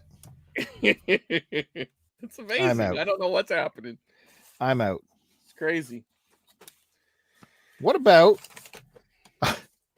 I know you've been. I don't know how you've not watched this movie, but stay away from the Terminator. I know. There is so much love and seduction, all that. It even changes the history of the world, the love. Literally, if there's not a romance in the movie, there's not a movie. There's no movie here. Because there's no baby to go on to the future to fight the Terminators. That's HBO. They're always box, by the way. They're always crowbarring romance in there. Yeah, I know. Stupid HBO. Now, this, I obviously thought it was just going to be dinosaurs eating each other. Turns out they shove a bunch of romance in there. All kinds of romance, too. Like, I know it. And a love triangle. Love triangle, yeah, yep. For sure. Terrible. Terrible. Total chick flick. Chris, it even includes like classic movies. Like you think you're safe in the old days watching the old epics like Errol Flynn, swashbuckling and stuff. Turns out Robin Hood, he's trying to get with this broad the whole movie. What? Yeah. Terrible. He's not just shooting arrows and stealing money. It's not just arrows and sword fights. Look, it's right there on the back. Man. Out. I will not feel stuff. I refuse. And, you know, like my favorite comic team are the Farrelly brothers. Yeah. Turns out nothing but freaking romance movies. Right? Something about Mary's chasing a chick the whole time. That's definitely a rom-com. Chick flicks. Yep. Look at this. Chick triangle. Flick. Look at all these. Out. That's out. I don't have it nearby, but have you ever seen the movie with Jeff Spicoli in it? Fast Times at Ridgemont High? Oh, I refuse. I know there's stuff going on there. Yeah. I mean, I was shocked because all I thought it was about smoking pot and, you know, store robberies and all that stuff that happens in that. But somewhere in that mix, there's a love story where two people fall in love. And by the end, they get together. There's a lot of getting together. Way too much getting together. I think I even saw nipples. That's how much getting together there is in that. And, you know, it was Christmas movies going on. Not even safe with Christmas movies. Nope. This guy turns out his entire motivation for the whole film is to get his ex-wife. Right? To get back with his wife? Like, why? Yes. What the heck? Oh. I thought it was about just fighting terrorists. You know, at least we're safe with Arnold Schwarzenegger, right? Because he would never have romantic mood. Oh, wait. What the heck? It's on the back. Right? What is going on? James Cameron, Arnold Schwarzenegger. Is nothing safe? Man, that's too much. I'm going to put one out here too, man. You're not even. This one's a horrible movie, though. But you're not even safe with Vanilla Ice. Cool as ice. He's not just rapping. No, he's getting with this chick. It's a love story. Like, there really is no reason to watch this. But, I mean, if you want a nice romantic comedy, here you go. Howard the Duck. Oh, obviously. Yeah. I mean, you do want to see those two hook up, and they show it too, which is kind of gross. Yeah, they do. Yeah. Oh my God. Don't even start with this.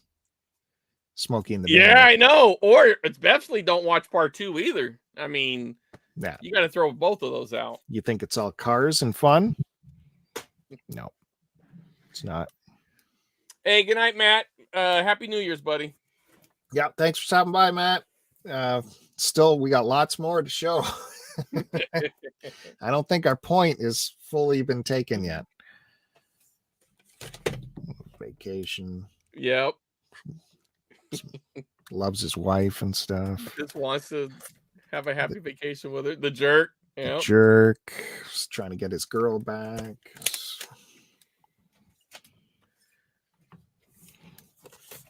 Basic Instinct. Okay, that's just about plowing chicks. But, yeah, that might be a little bit strange. I was so frustrated. I love your guys' podcast, of course, Retro Nonsense Podcast. The latest episode came out, and I'm always on Duke's side for everything. But when he said he will not watch a romantic movie or a rom-com or a chick flick, and it's just, I felt so bad for him knowing all the amazing classic titles that he's even You've Got Mail. I would not think I would go and rent You've Got Mail, but if you're sitting at home and that happens to come on the television, you'll find out that you just get sucked into watching it. Like you got Tom Hanks and Meg Ryan at her smoking hotness, and they have what's called chemistry, and you can't help but be drawn into that chemistry. Julia Roberts has it with Tom Hanks, and a lot of her, George Clooney. It's just chemistry that draws you in, and that's what, God damn it, movie making is all about, is drawing in the audience with on-screen chemistry. And I heard you hammer that point home about movies, right? But it goes beyond that, does it not? Go ahead. Some of your favorite TV shows, by the way. Okay. I mean, have you ever heard of Cheers? If you would just box one episode of Cheers, it's going to be a chick flick. That's a chick flick. Especially during those early Diane seasons. I mean, all throughout. That was all of the Diane and Sam stuff was rom-com. The whole thing. I'm begging you guys, pick one of these outrageous chick flicks like You've Got Mail, and I dare you not to like it. Well, When Harry Met Sally, whatever. Sleepless in Seattle. It's true. Those are very similar movies, but they feel like, I mean, if that was the criticism that they are, they kind of repeat very similar themes, and, okay, that's fair. But I mean, that could be said with, action movies. They feel like they repeat the same theme over. We can't watch machine guns shooting people every day. Right. What if you never saw Casablanca? I feel for you if you've never seen it. That's like classic. Seriously. And Gone with the Wind. I know you say Gone with the Wind. Oh my God. Watch it. That is epic filmmaking at its grandest scale. There's a reason why it won like 20 Academy Awards that year. I would say that there's some people who probably prefer You Got Mail over Cheers. To be honest, I'm not saying that would be me, but I'm sure most women sitting down would probably rather watch that movie, especially if it was, during that time of the year where you kind of want to snuggle up on the couch and watch a romantic movie. Just like I've always said, I hate musicals. I'm never going to watch a music. I can't stand it. They just break into song in the middle of the day. How is this possible? And then go sit and watch Singing in the Rain and tell me that's not a masterpiece. Tell me that's not a masterpiece. I even drug my kids down from their bedrooms to watch scenes in it, saying, look, they actually filmed this scene without a cut for 10 minutes during this dance number. You don't know that none of those dogs aren't women. So, just so you know. Yeah, those dudes were getting it on. There's romance there. You like musicals? You like Grease? How's that, macho? Yeah, what musical is not based on a love story? Right. What is the musical? I mean, maybe the cartoons, maybe. Did I guess. John Wayne do a musical? Female, close enough. Come on, you're right. It's not a woman, but there are some. There could be females in the movie. I'll put it that way. And the Thing could take on any gender for that matter. So you don't know that the Thing wasn't a female. I just my heart was hurt for Duke and his family for not feeling anything while watching a movie, because that's what it meant. You really have never felt anything while watching a movie. So Duke, please try it. God damn it. Just try one. Sound of Music isn't romantic.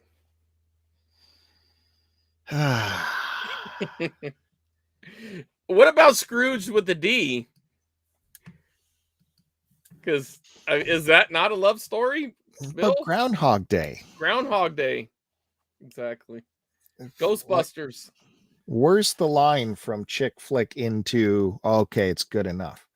Well, I think one of the things that kind of got me is when we were talking online and I said, like, there are elements in a movie. Because some movies, granted, wouldn't be a traditional chick flick from point A to point, B or whatever, like start to finish.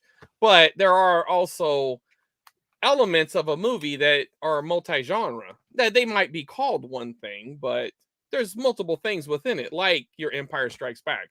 You can call that an adventure movie. You can call it a fantasy movie, I guess, or a sci-fi movie, something like that. But there's also romance. It's right there on the thing. I would say there's an element of a romantic comedy with the story arc between Han Solo and Princess Leia. And they even have 2 love triangles in that same movie, because Luke still hasn't been exposed to be her brother, so he's still pining away for her. And then you throw in Lando, that pervert. So they aren't rom-coms. Something About Mary is rom-com. There's no other way to describe it. Right. Groundhog Day. That's 100%.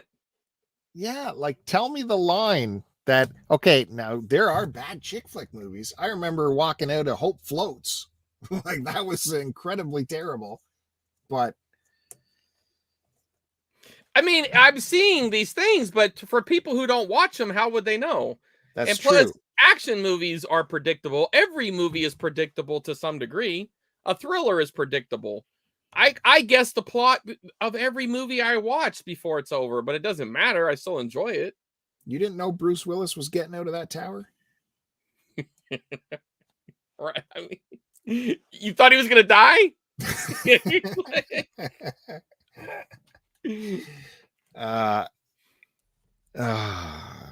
Okay, guys. Well, just keep trying. Please keep trying. Feel something one of these days. You're going to feel something.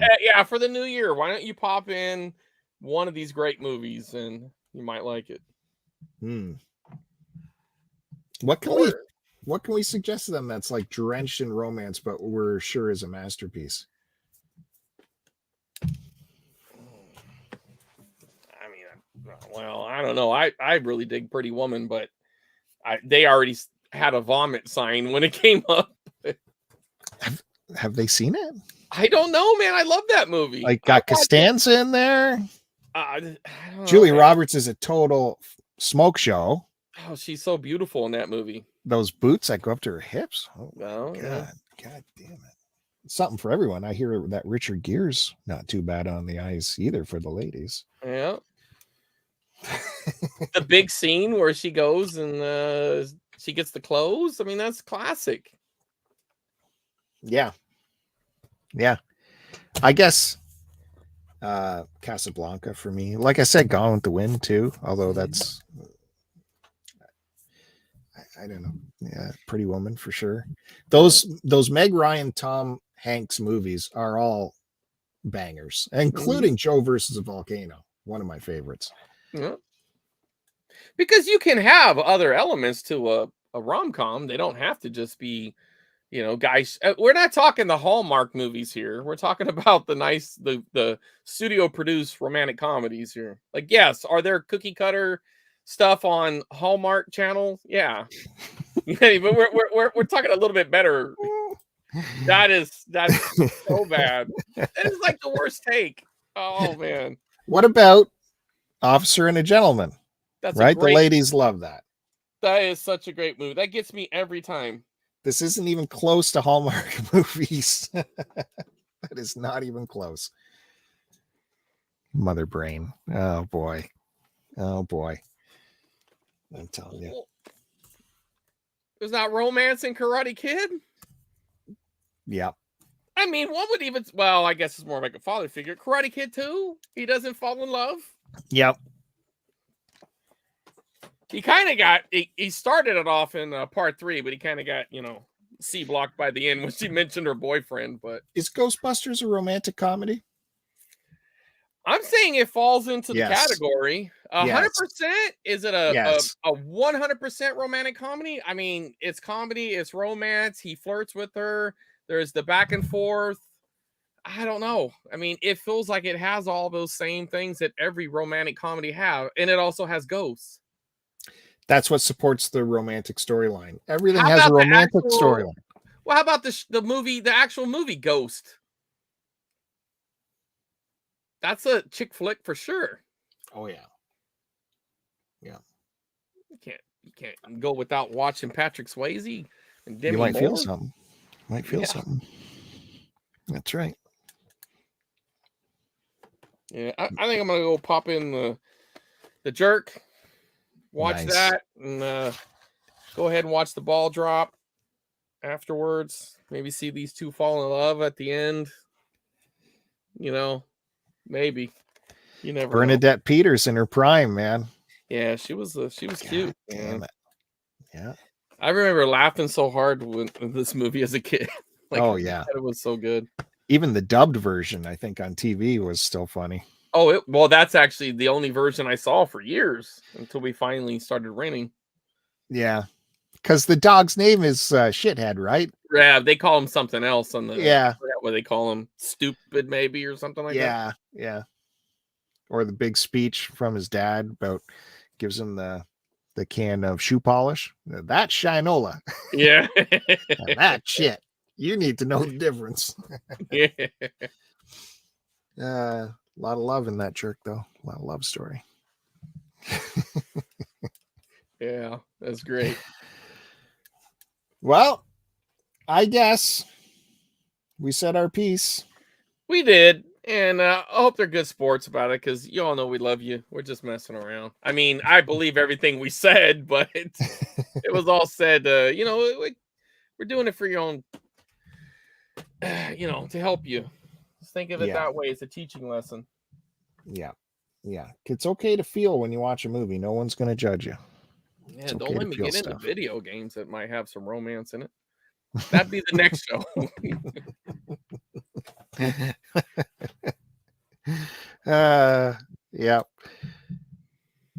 Yeah, boy. Okay. I mean, well, Miss Pac-Man, they actually make out. Remember when they come together? Go ahead. Anyways, wrap it up. Yes. Thanks everyone for sitting with us through this episode. It's been a lot of fun. Again, thank you, Chris Roberts. A lot of fun, sir. Thank you, Bill. I appreciate it, man. And this was our 30th episode, right? Oh, right. We forgot that we were going to we were going to talk about that, but we got sidetracked. No, man, we appreciate anybody who's tuned in and kind of supported the new channel. And yeah, we had some growing pains on here, but that's okay. We were doing fine on Bill's channel, but those Bob Dylan guys they just weren't having it. It was messing up his algorithm bad. Yeah. It was killing him, but we do appreciate it.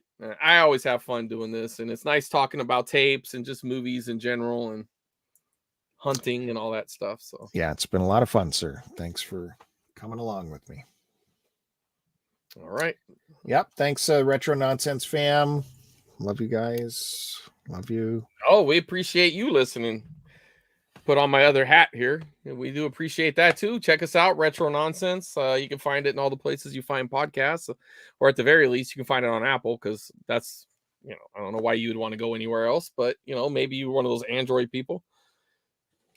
It's on your Spotify. It's on all your other stuff. We have what is that one thing we have?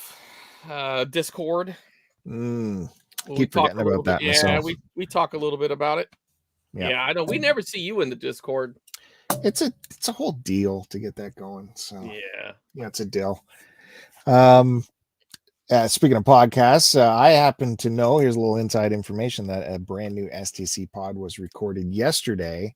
I have the file, so I'm going to pump that out practically immediately next week sometime. So look for that. We're starting the new year strong with some STC pod. Big news from Joe on that episode. That's a great tease. Big news. I will be tuning in as soon as it drops. We talk about it right away. Very shocking. So look for that. All right. Thanks, everybody. You good? Can I end it? Good. Yeah. Okay. Thanks, everyone. See you next time.